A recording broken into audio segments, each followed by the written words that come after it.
Hi everybody, Gisele Grenier here from artplace.ca. Well, the air conditioner is still on, it's still pretty hot outside, so bear with the noise, it shouldn't be too bad. For today's workshop, we're going to be talking about dimensional medium, stuff that adds dimension and 3D looks, and I'm going to be demonstrating the DecoArt dimensional effects. This is a paintable texture paste. It's really cool. It's a bit smoother than modeling paste, which I'm going to be demonstrating later on. And how I'm going to demonstrate this, I'm going to demonstrate this by showing you how it works well with a stencil and how well you can stamp in it. So we're going to be working on two spreads today, and what I have for a very general layout is I'm thinking about doing something like this. Just a cute little happy scroll floral with some lips and some hearts to signify, well, love. And I apologize for the glare. Nothing I can do about that.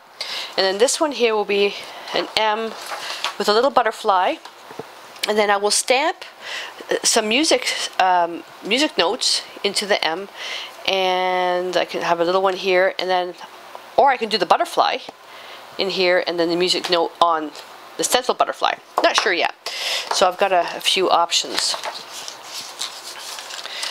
Now, when you're working with any type of dimensional product, drying time is key, so if you are in a hurry, don't use dimensional products.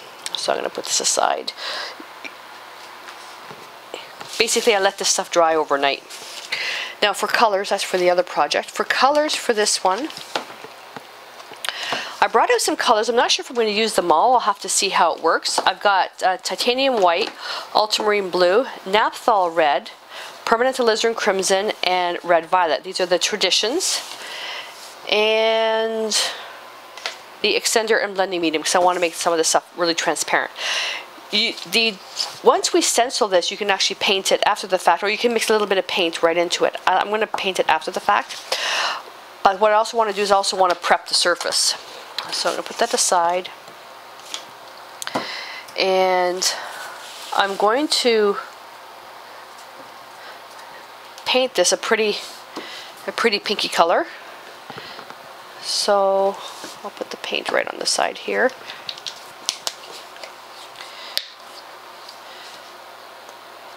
And by now, if you've been watching this progressive series, you know about the general supplies, the brush basin, the brush grooming pad that I use to clean the brushes at the end, and all this stuff. Paper towels, baby wipes, all that stuff. You guys should already know about that.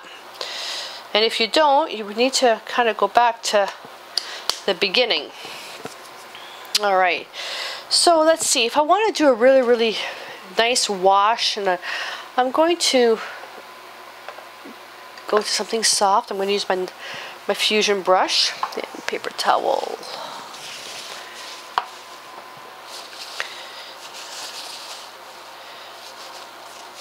Oh, and before I forget, this will probably be the last time I mention this, because again, it's progressive. If you're working on very light paper, give it 1 or 2 coats of gesso, letting each layer dry, and use a foam brush, nothing fancy. And what it'll do is it will stiffen up your page, give it a bit of substance, and it will prime it as well. Okay, I'm working on a disassembled Strathmore Visual Journal, so I'm okay. What I'm going to do too is I'm going to take some of the blender, an extending medium, and I'm just going to pour just a little bit on there, and I'm just going to smush this. Oh, it's kept the letter S. So I'm just going to move some of that around, a little bit of water, and I'm going to start first with the red violet, and I'll just kind of put this in here. The extender and blending medium, it just helps with the drying time.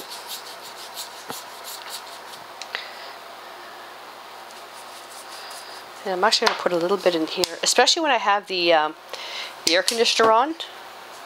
I really need the help with the drying time. And what I'm going to do is I'm going to change up what I pick up on the brush. In one load I'll pick up just the red violet, on another load I'll just pick up the white. And what this does is it gets a nice variety of colors going.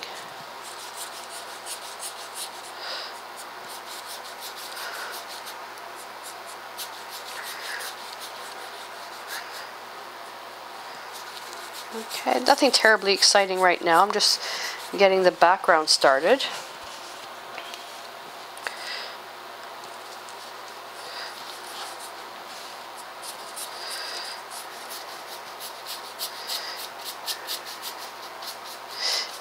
And as each piece that I demonstrate with the paints, and you'll start noticing a pattern what I do with the paints.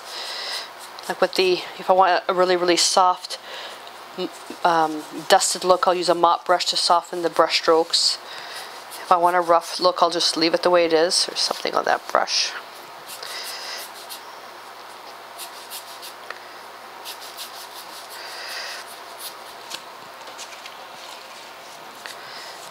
This is very abstract looking. Composition wise, if you're working on a canvas, you don't want to have too much detail close to the edge because your eye always goes to detail. So if on a canvas, I would just kind of soften this out a little bit. As well, you can darken up the corners to keep your eye contained in the piece, but don't darken your corners so they're the exact same. For journaling, it doesn't really matter, to be honest with you. But sometimes I just like having it in there.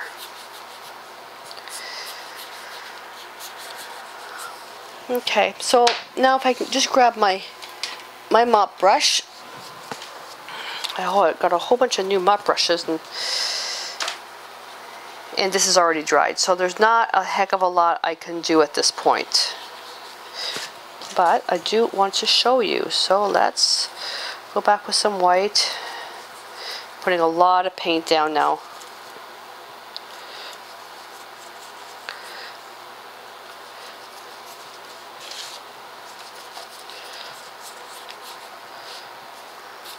It's just so hot here.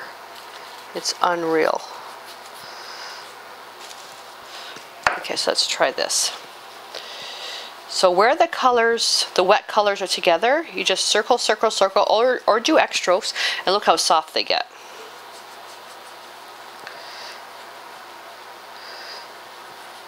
But still, they're drying. They're drying quite quickly.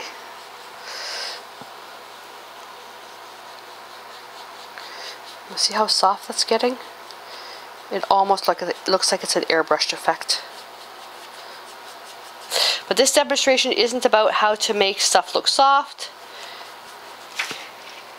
It's about the medium. And if you don't have a mop brush, you can just simply lighten up the pressure. Oh, Mia's here. You could lighten up the pressure and just dust. If you have a very, very soft brush, you can get something similar. But nothing beats a mop brush. Nothing beats a mop brush for mesmerizing an area. Okay, so we'll just leave it something like this. Okay? And the back, that goes into a bucket. The back is probably all dirty. Yeah, it is. Doesn't matter to me. Okay, both brushes in a container.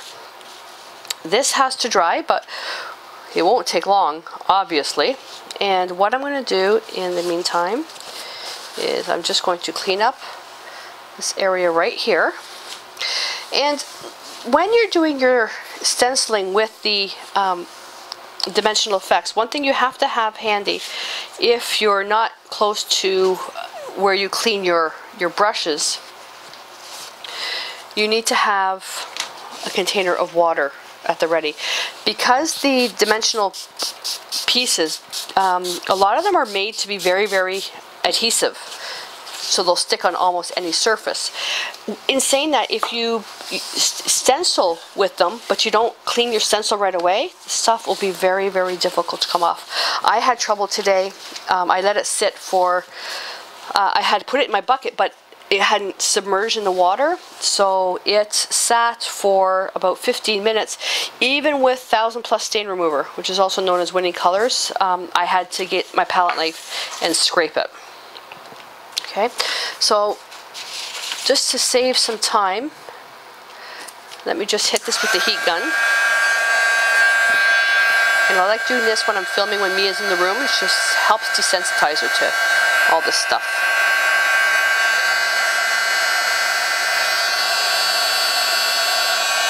Yeah, this is looking good. I love these colors. And you can see that as the acrylics dry, they get a little bit darker because the moisture is evaporating, and what you're left behind with is basically the pigment and the binder, the glue that holds all the pigment particles together.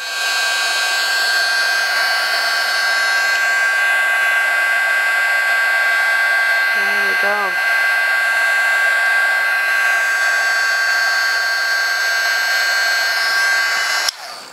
Beauty. Okay. Well, if you've been following me for a while, you know which brush I'm going to reach for to do my stenciling. Except we're not stenciling with a brush. We're stenciling with product and a palette knife. I'm going to reach for my trusty palette knife. Now, you're going to basically use something that's good for the size. This is a little small, so I'm going to reach for my big one. And if you've seen my professional videos, you know that I like metal palette knives. When it comes to stuff like this, because it's so creative and I work very fast, I try to avoid the metal pieces because I always get hurt. And sometimes the metal will actually cut the paper. So this is a nice size. Okay, I'll work with that. All we're going to do is stencil this into there. This is a nice thick paste. If you find that yours has dried out a little bit, add a little bit of distilled water to it. Let it sit for a couple of hours and let it soak right in, and then just mix it up. You'll notice that as you get down to close to the, once you get about an inch from the top of the lid. It's air. It's as simple as that. Okay, how do I want this to go? Do I want it to go this way, or do I want it to go this way? I'm liking that. Okay. And just going to scrape that in there. The thicker you put the paste on, the thicker it's going to be. Again, it's also as simple as that. Now, I'm putting it on quite liberally. You can be more detailed in how you apply it. And see this, how this lifted up? Make sure that your stencil stays flat. So you may want to tape it down.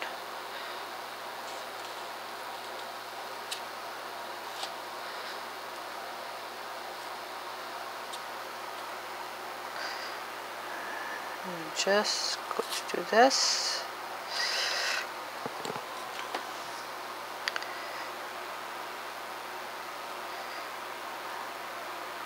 And we'll just end this one right there. Okay. Do I want some areas thicker? That's up to you, really.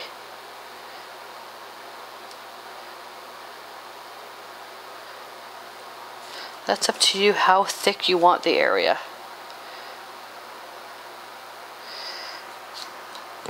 That looks pretty good to me. All right. Now I'm going to make a little bit of room because I'm going to have to clean off the stencil so I don't damage it.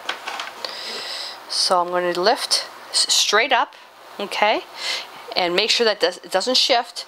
And then I'm going to move my piece out of the way and put my stencil right on here and start cleaning it off. So I don't want to waste any of this. Oh, look at that. Now let's see if I can tilt this to show you how thick it is. Look at that. Beautiful. So now let's put that here. And you're going to scrape off basically as much as you can. And just put it back in the jar.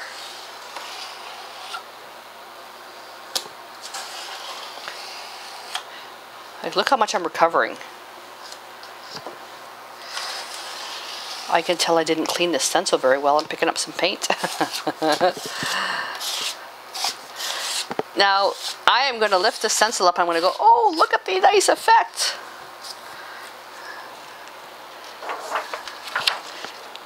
Love it, love it, love it. Oh my God. And I'm out of kitchen wipes, so I'm just going to use my baby wipes. Isn't that beautiful? There we go. And again, if you have access to water right away, then just rinse this right away. Don't let the stuff dry in your stencil because it's thick, so it will affect how your stencil goes down on the paper. And just going to get a paper towel. Just want to show you how I'm only going to show you the cleaning on this one. Okay, the other one, then you'll know what to do.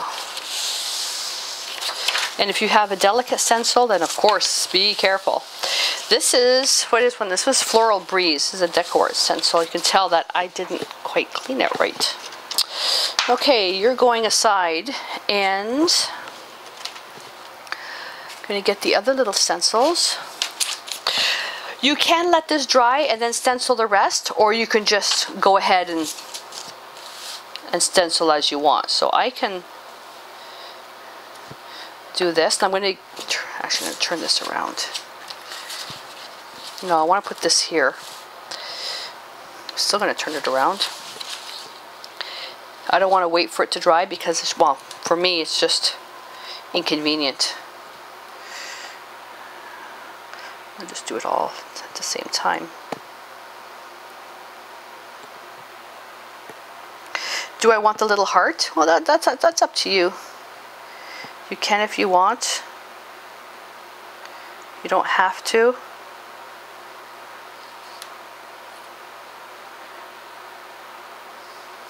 I'm more concerned about getting a good coverage.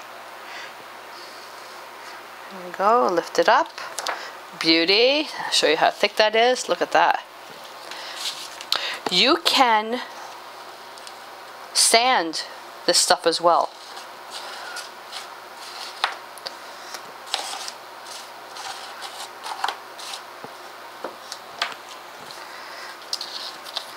I'm just going to remove the excess.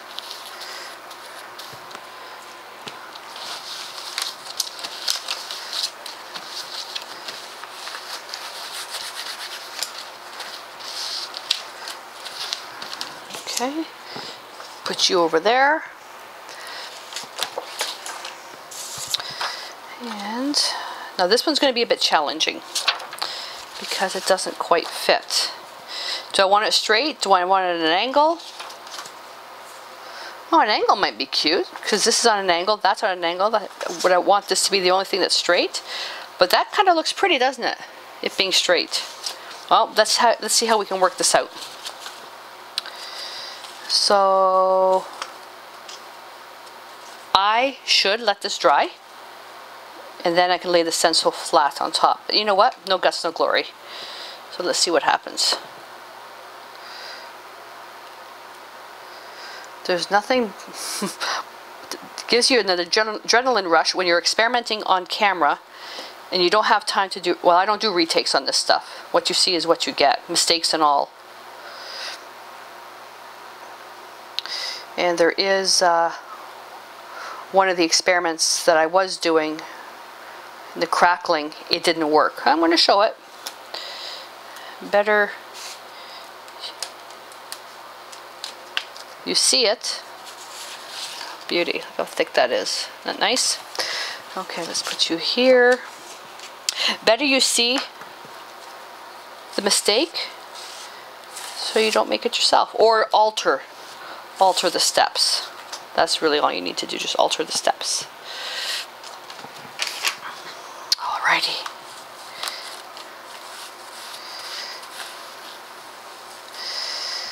I can see this being a tie-dyed flower power page.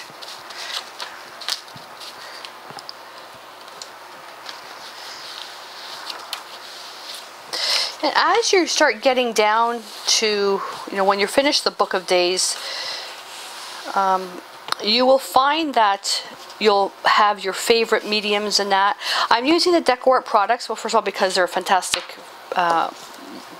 They have fantastic products.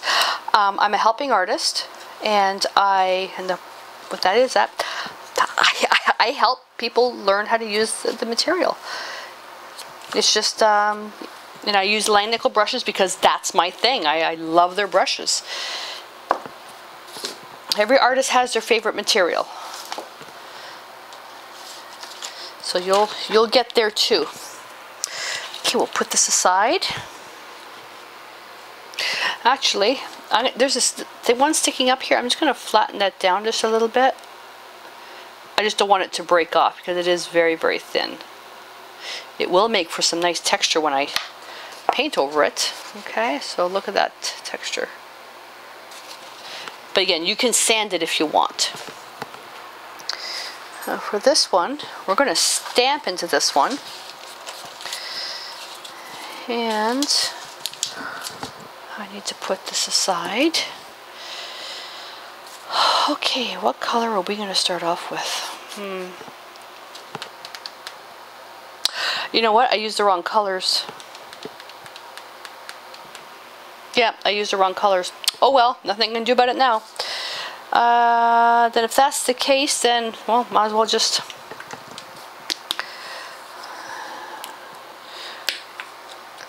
do what I can. Do what I can. I'm gonna make this really washy. I'm gonna use a different brush, so I don't want to contaminate the colors.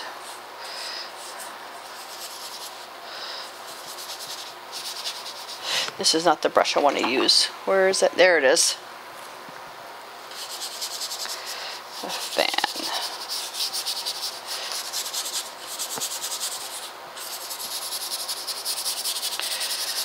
I love using a fan for this stuff.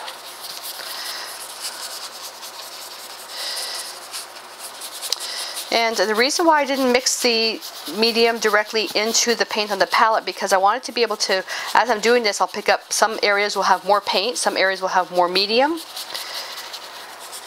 which will give me more different textures.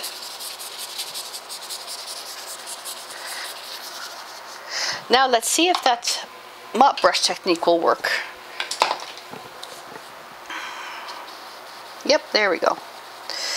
So you can use little circles, little X strokes, and although I'm not mixing any colors together, there are various transparencies here. But look at the difference. Okay, especially up here. I know there's glare. Let's see, there we go. And once your brush gets really, really wet, change it up to something else. Don't keep working with a mop brush that is just so soaking wet. You're not going to do yourself any favors. It'll just be more frustrating than anything else. See the difference? See up here? You're just tickling. Tickling, tickling, tickling.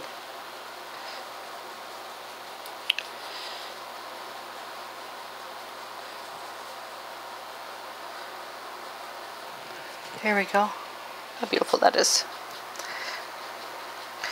I'll go down here and just put a little bit more pressure down, because that's basically just using up the rest of the paint. Darkening this a little bit. There we are. Put that in the water. And this will dry. Now, watch to see how even this stuff dries. Remember, we had the medium on here, the extender blending medium. It does really extend the drying time. So don't do this. Hold your gun back. You know, putting the hand there to judge the temperature is really going to help. There's a big blob here of pure paint. But as it starts to dry, you'll see the shine disappearing.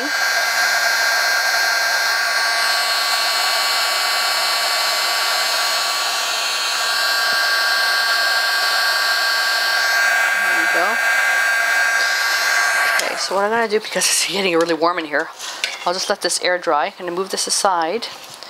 And I'm just going to clean this up for a sec.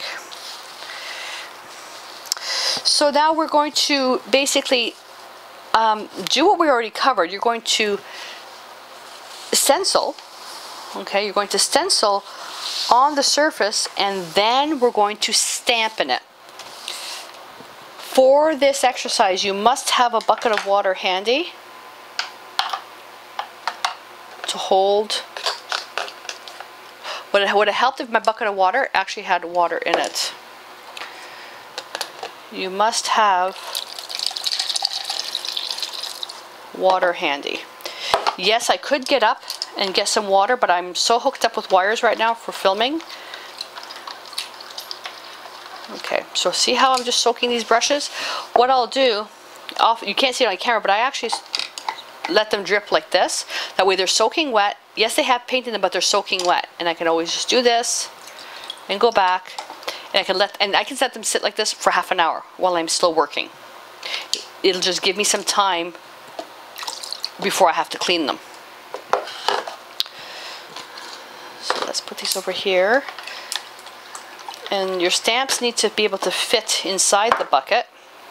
I may use one, I may use them all. I don't know what I'm going to use. But I know I can't do anything until this is actually dry. So I'm just going to continue drying this, and we'll come back when this is ready. So this one's going to be a very simple page. And there's plenty of time to stamp into it. So this background is basically going to be music, based on music. Whoopsie, be careful when that happens.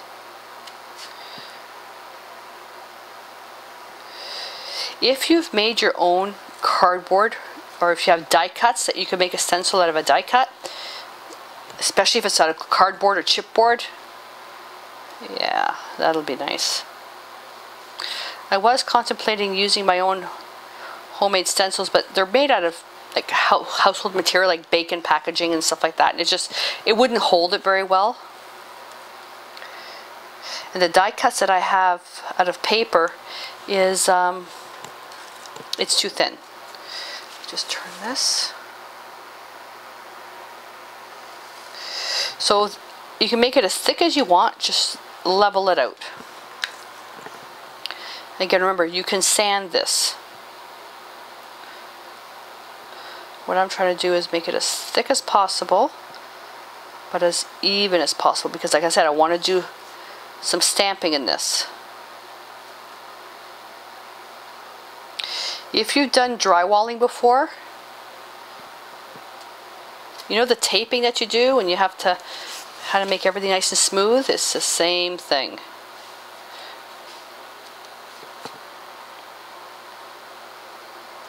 Just whatever you do, make sure your stencil doesn't slide. Okay, we'll have to clean that off there. Here we go.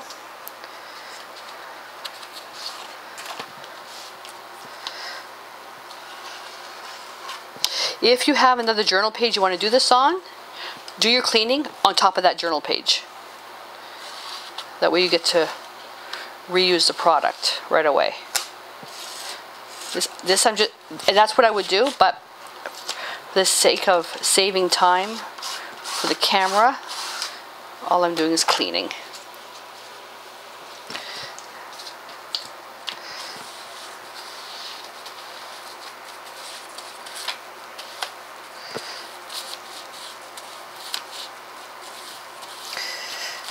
Okay, put that aside.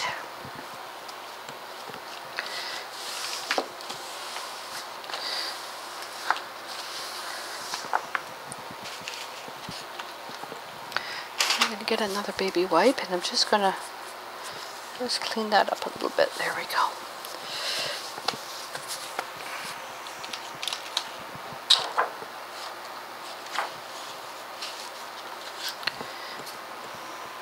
I love butterflies. I love butterflies.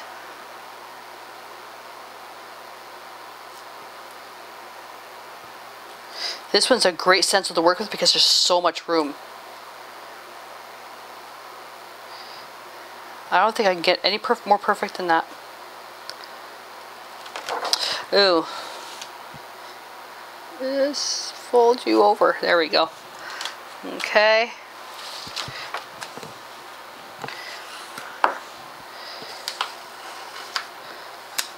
Again, if you had many available journals, I do. I just don't have the room to leave them open for drying right now. Just do that.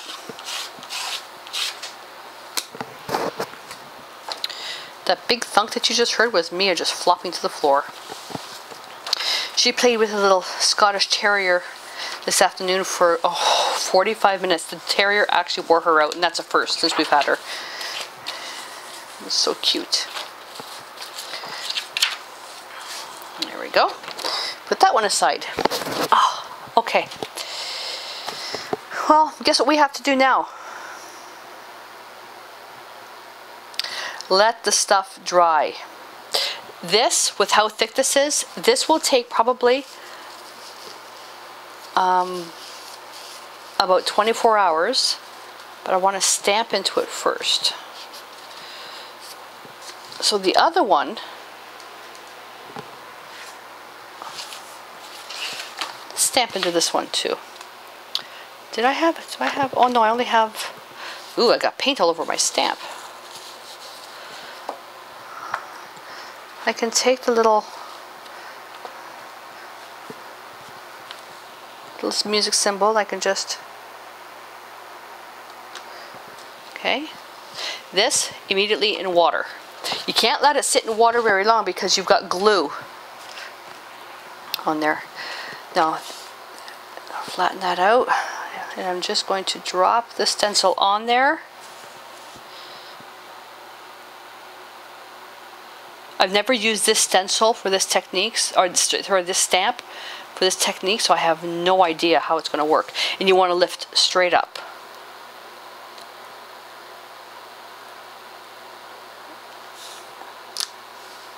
Oh, I went off center. Oh well, nothing I can do about it now. Then the music one. And we'll just, there we go. And I'm just going to do a quick little cleanup right here. Because this stuff will act as a little bit of a resist. You'll be able to tell where the paint was. Let's see if I can.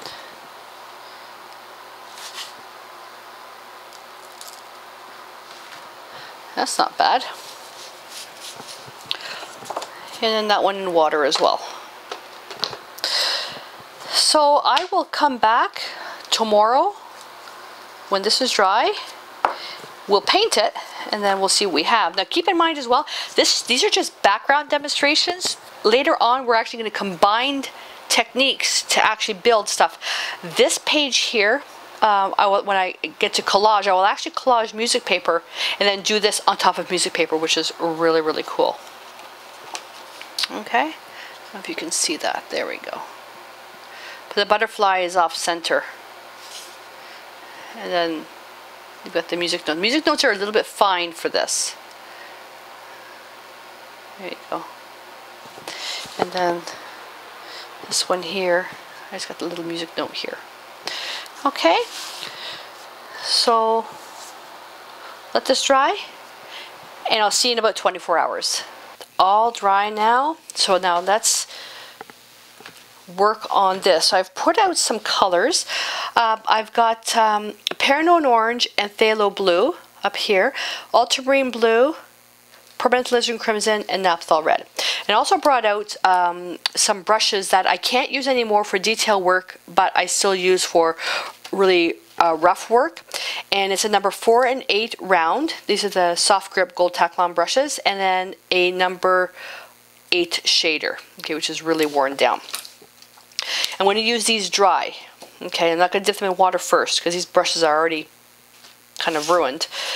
So the hearts I'm going to do, I'm going to load a little bit of Naphthol Red, and now watch this first.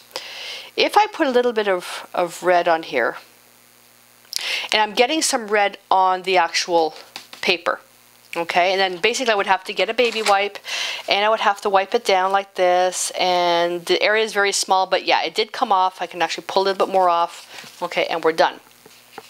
If you want to be very detailed on painting something like this and you don't want to get any paint on the background, what to do is that apply a full coat of multi-surface sealer.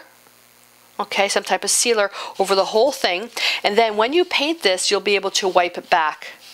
Even after a minute or so, you'll be able to wipe it back. Just make sure the multi-surface sealer is not totally matte finish. I prefer to, if possible, is to use either the decoupage, the gold. Let's try this again. Take two. The decoupage gloss finish, or the Traditions multi-surface sealer. That one works really well for this type of thing where you can just wipe it back, because then you can still paint on top of it. Okay, and so I can just come in and I can just distress some of the little hearts. Okay, so you can do it this way. You can also load. This is a good thing, but you have to work fast if you want to do correction work. You can also load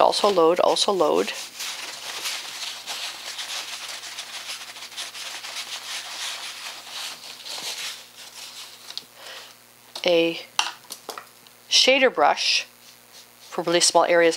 Because it's flat and it's very, very stiff, you just make a stroke right across. And what you get on the one side, let's see if I can get really close, you get a really nice line on the outside edge. This looks like those little sweetheart candies.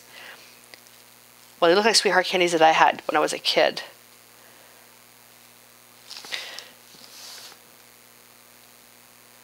So you just make a stroke, one stroke going across. This is with Naphthol Red. And this is where you don't use your good brushes for this. Use the ones that are really hard. You've possibly let paint dry in them, or whatever reason. Never throw away your brushes. You'll find a use for them. Okay, something like that. And then the lips. Where's the lips? I'm going to take a little bit of permanent alizarin crimson with the red. Okay. And you can come in, and I'm not going to paint it perfect. I want it sort of distressed. Come in with it dark at the top. Okay, and I'm just distressing, and then dark at the bottom. And there's a music note here, remember.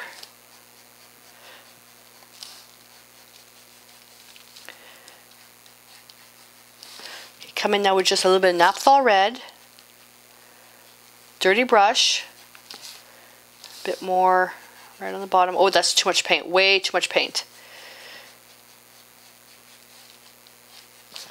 Let's wipe some of that back. See, this is the cool part. You can really do a lot of correction work with this. Oh, there we go. Let's just spread it out. There we are. And then what I want to do though, with a clean baby wipe, just have it a little bit brighter where the lips would touch, would be like touch the light. And there's the music note right here. And you can play with this and just wipe it back, and just want it nice and rough. I want to take advantage of these pieces that stick out.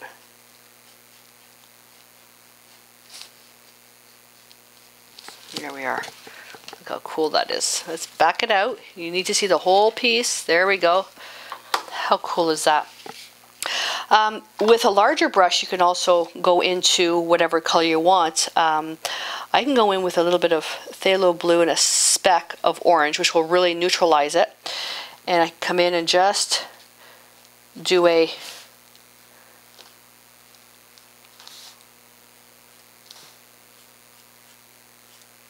rough and very soft distress.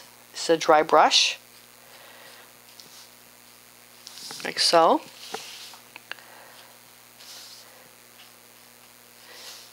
and the phthalo blue with the orange turns it to a very, very soft green. This could be the flower, or this could be petals. It's up to you what you want to make these out to be. Just going to put the whole thing with this color because I don't want to do too much, because this is actually going to be part of the journal page that we do in the second session. Okay, green and red are opposite the color wheel, so naturally the colors work well together. If I switch now to the next one, I can make the paint a little bit darker. Throw in a little bit of alizarin crimson as well.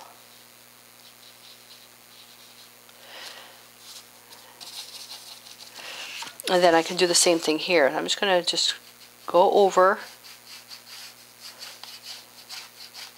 like this. Again, don't use your good brushes for this.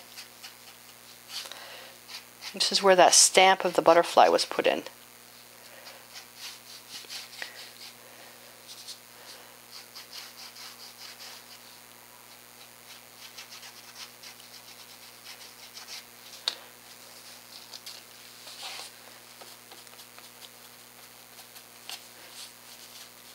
There we go. Just going to spread that out just a little bit more. Just want to even that out a little bit. See, I rubbed and now I smeared it. So how do you fix that? You kind of have to go around just to kind of even out the tone, let it dry, then come back.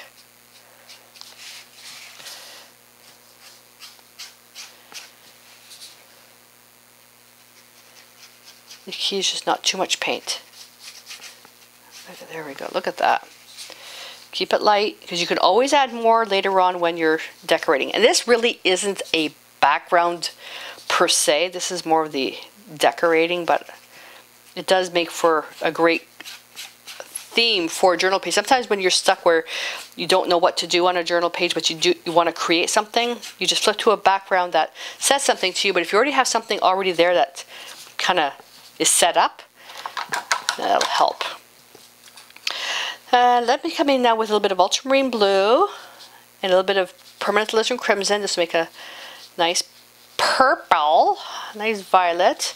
I could have gone into dioxazine purple, but it's way too intense for what I want to do.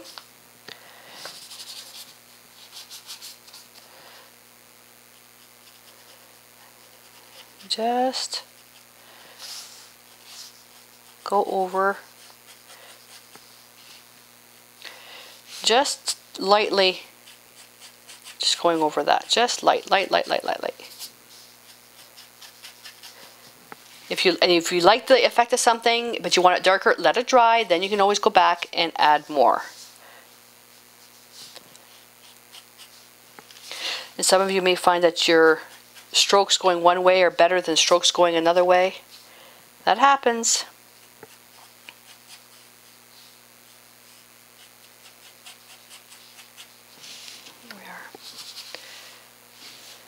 You can make this as dark. Actually, let's make this one really dark, just so we can see what it looks like. I'm just going to really make up a lot of paint, and let's just go in here. That's not quite the color I was going for, but there we go. It's a bit too red.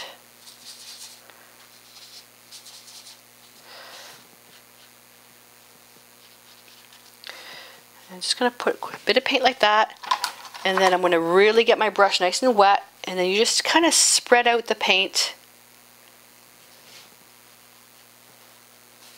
The dry brushing is easier though, I will admit. Just get it nice and wet.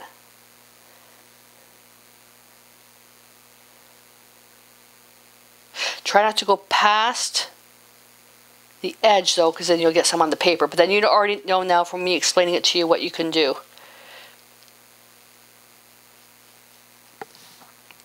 There's some nice cracks here. I would avoid spraying the paper, the whole thing, because paint searches out moisture, so it would definitely go over the edge. And if it does, just wipe it down and let it dry, and then just start all over again.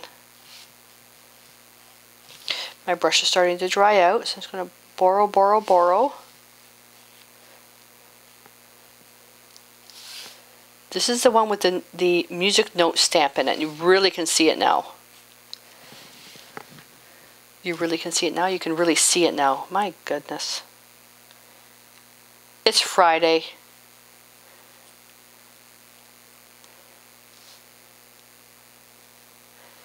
There we go.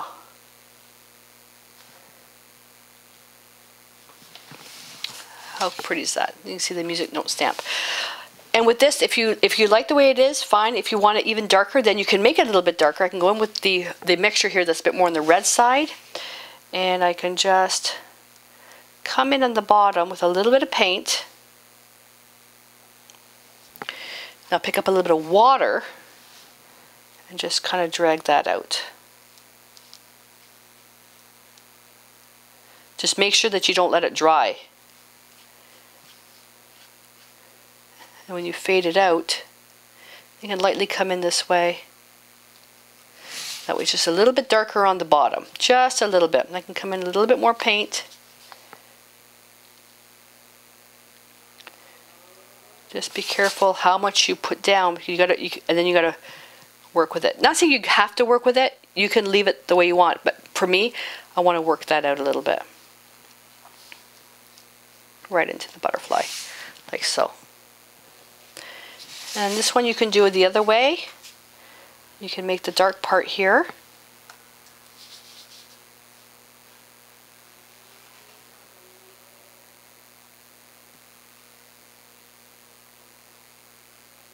Just quiet because I'm concentrating. Then get some water and just spread it out.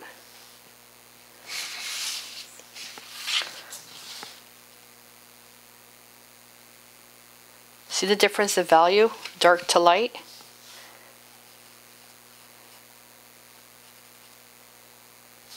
You want to make it a little bit darker, just put a little bit more paint in. As long as it's wet, it's going to be nice and soft.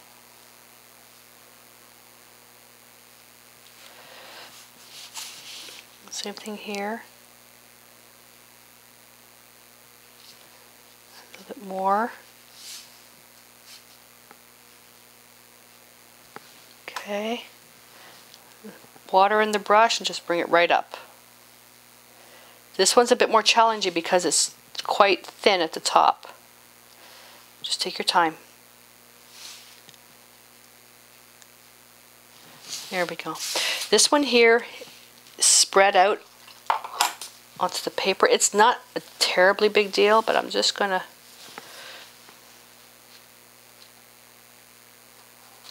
clean that up a little bit. Again, it's not a big deal, but just clean up that edge.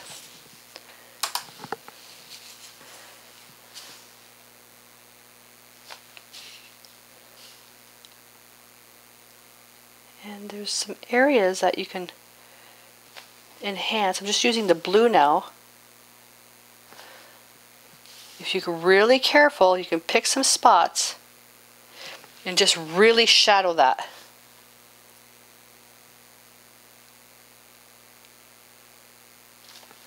Create a beautiful shadow. This is just the ultramarine blue that I'm working with.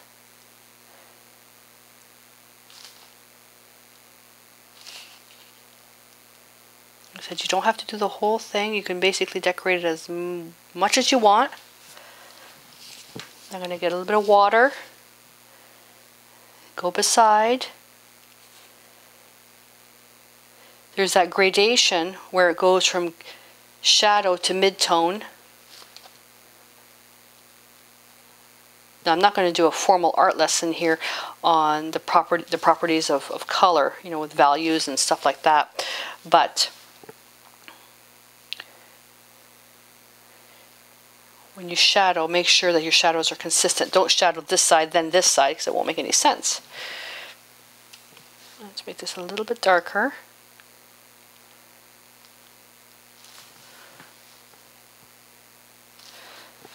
And just this one just a little bit darker as well.